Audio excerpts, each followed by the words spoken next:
You've probably seen the robot raise its accordion arms and shout that famous warning. You've probably laughed at Dr. Smith's dramatic complaints. Maybe you grew up watching the Robinson family bounce from one bizarre alien planet to another. But here's the thing, no matter how many times you've seen Lost in Space, there's a whole layer to this show that most fans never knew existed. Hidden decisions, secret relationships, backstage disasters, and quiet moments of brilliance that shaped every single episode. Today, we're pulling back the curtain on all of it. These aren't just trivia facts. These are the stories that change the way you see the show entirely. So whether you're a lifelong fan or someone who only knows the robot from pop culture references, buckle up. Because some of what you're about to hear is genuinely hard to believe. Let's start with something that will immediately reframe the whole series for you.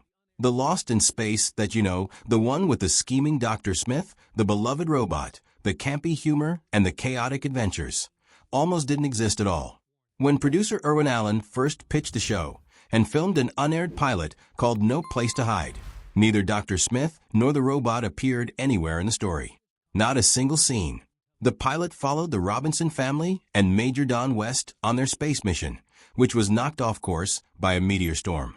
No sabotage. No sneaky villain. No mechanical companion. Just a family adrift in space, facing danger with no one pulling them in the wrong direction. Network executives screened the pilot and felt something was missing. It needed more conflict, more personality, more spark. That's when Dr. Smith was written in as a villain whose sabotage would set the whole adventure in motion, and the robot was added to create a dynamic, unusual presence on board. These two additions, made at the last minute before the show officially launched, completely transformed Lost in Space into the series the world would come to love. Without that feedback and those changes, the show might have aired as a much more straightforward, forgettable family drama set in space. Now here's something that even dedicated fans usually miss. The man who gave Dr. Smith his voice, his personality, and his iconic place in television history wasn't following a script. He was rewriting one. Jonathan Harris originally joined Lost in Space to play Dr. Zachary Smith as a flat, one-dimensional villain. The character was supposed to sabotage the mission, cause problems, and essentially be someone the audience would love to hate. That was the plan. But Harris had a completely different vision.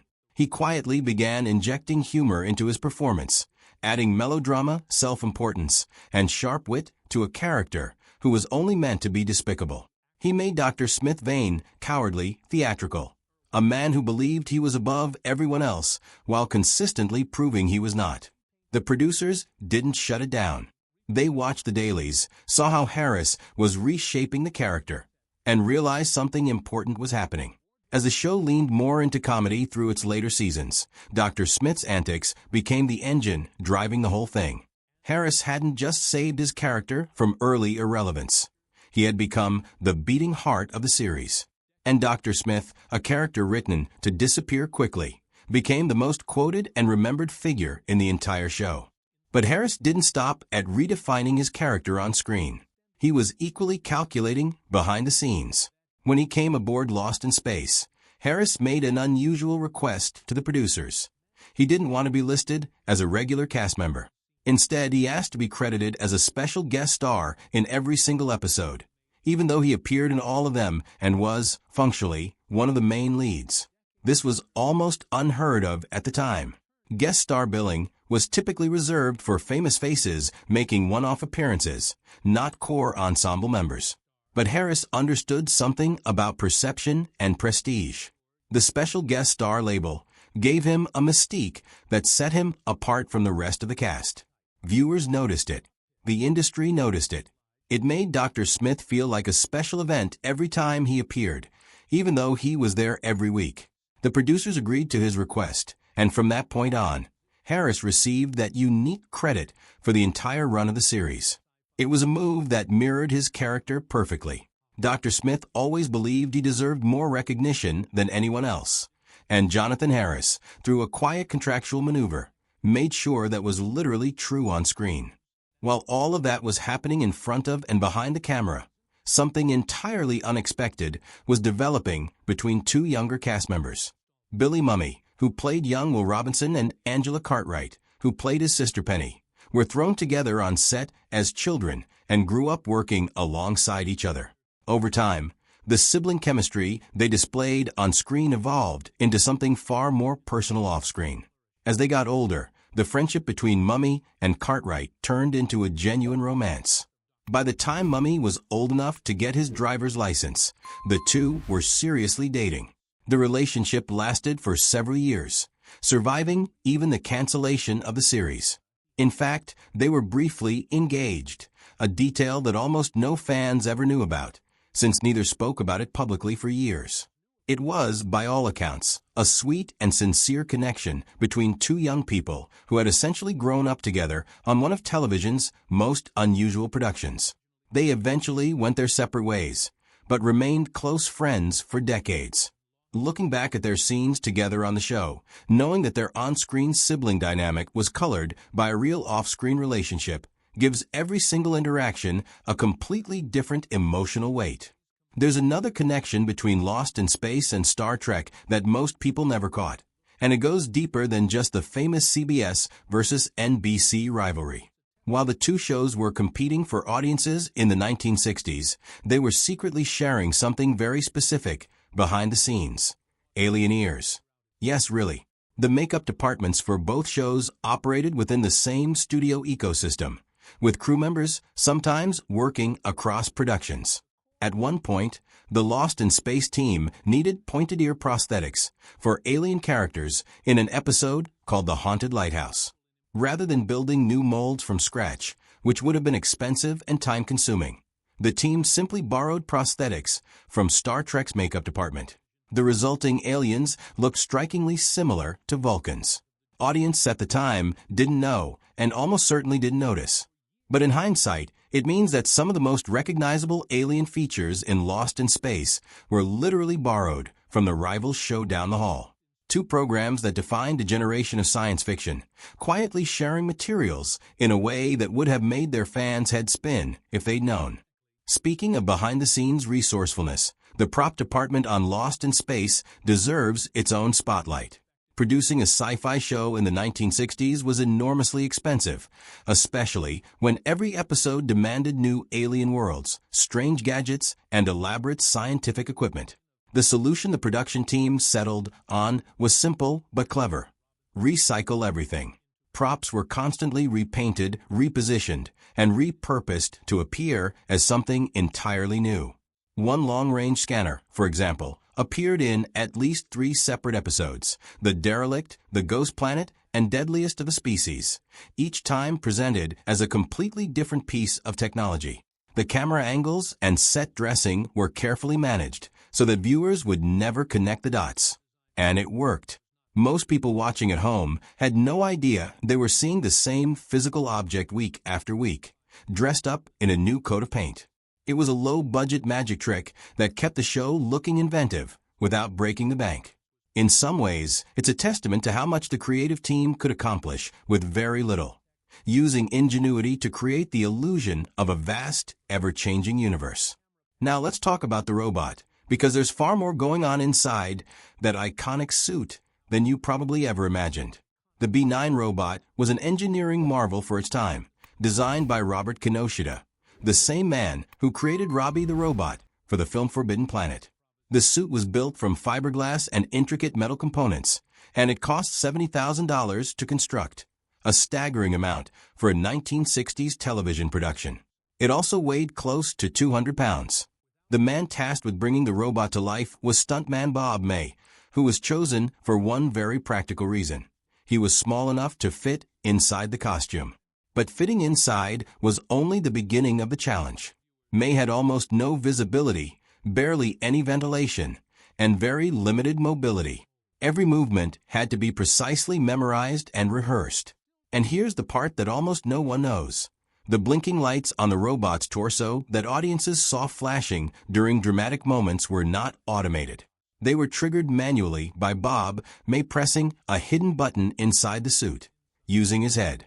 Every single blink you ever watched was the result of a man in a 200-pound fiberglass shell, in intense physical discomfort, pressing a switch with his forehead on cue.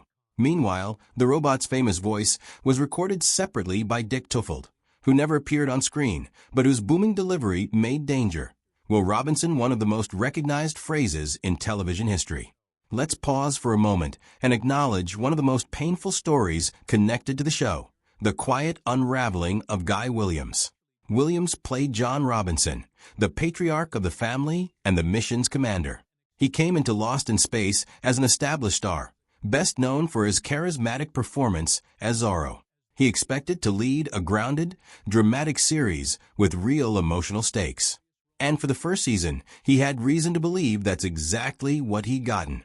But as the show shifted dramatically toward comedy in its second and third seasons, largely driven by the audience's growing obsession with Dr. Smith and the robot, Williams found himself increasingly sidelined. His character, who was supposed to be the hero, was being pushed to the background. The scripts gave him less and less to do. He was a classically trained actor watching his lead role slowly dissolve into a supporting one, with little he could do about it. By the time the series ended, Williams was deeply disillusioned with Hollywood. He retired quietly from the industry and moved to Argentina, where he spent the remainder of his life away from the entertainment world. Ironically, his earlier work, particularly Zorro, became enormously popular in South America, making him something of a legend in the very country where he chose to disappear. His story is one of Lost in Space's quietest tragedies. Then there's the episode that almost every writer connected to the show would rather forget. In its third season, Lost in Space aired an episode called The Great Vegetable Rebellion, which featured a sentient, human-sized talking carrot named Tybo, who turned members of the crew into plant life. Even by the show's increasingly wild standards, this was something else entirely. Writer Peter Packer was reportedly so embarrassed by the script he'd produced that he actively tried to keep it hidden from Jonathan Harris before filming began. But the story behind the episode is even stranger than the episode itself. The production team originally planned to include a live llama in the scene. The llama was brought to set and promptly began spitting at the cast and crew with impressive accuracy and enthusiasm. Filming became impossible. The llama was written out entirely, which, if you think about it, is both a ridiculous and deeply relatable production disaster. The episode aired just 1 week before the series finale, and many fans and critics have pointed to it as a symbol of just how far the show had drifted from its original concept. Whether it contributed to the cancellation is debatable, but it certainly didn't help. Here's something that reframes Lost in Space's entire legacy in one surprising fact.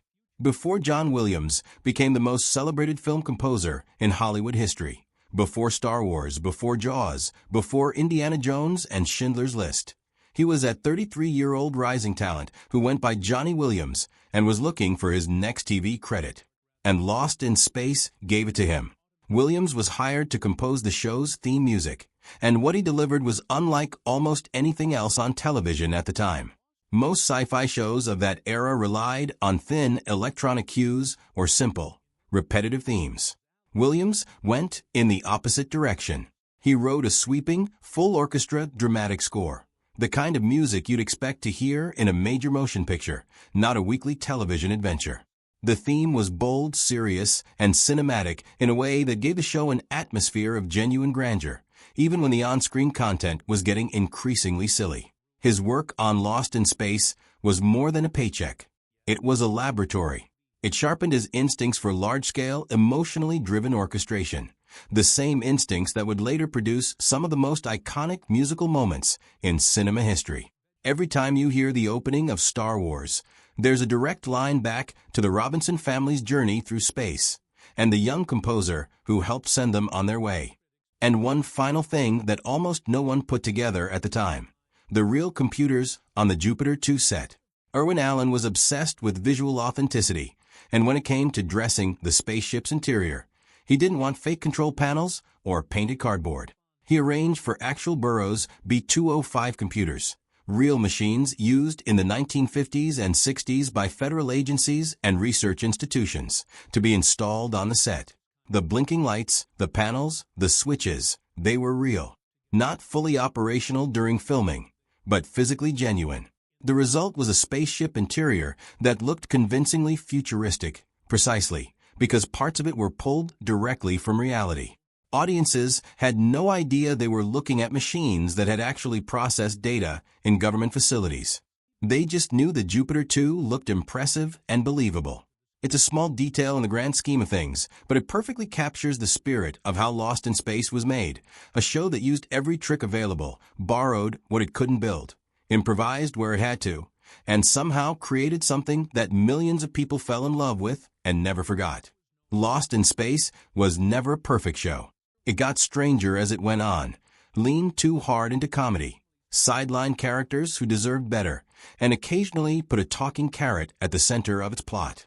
But underneath all of that, there was a show built by people who genuinely cared, people who put their heads inside 200-pound robot suits, who rewrote their characters from scratch, who borrowed alien ears from rival productions and called it a solution. And a 33-year-old composer who used the opportunity to quietly practice becoming a legend. That's the version of Lost in Space most fans never saw. And honestly, it's more interesting than anything that ever happened on screen. If this changed how you think about the show, share it with someone who grew up watching it. And if you want more deep dives into classic television that most people only think they know, make sure you're subscribed, because we're just getting started.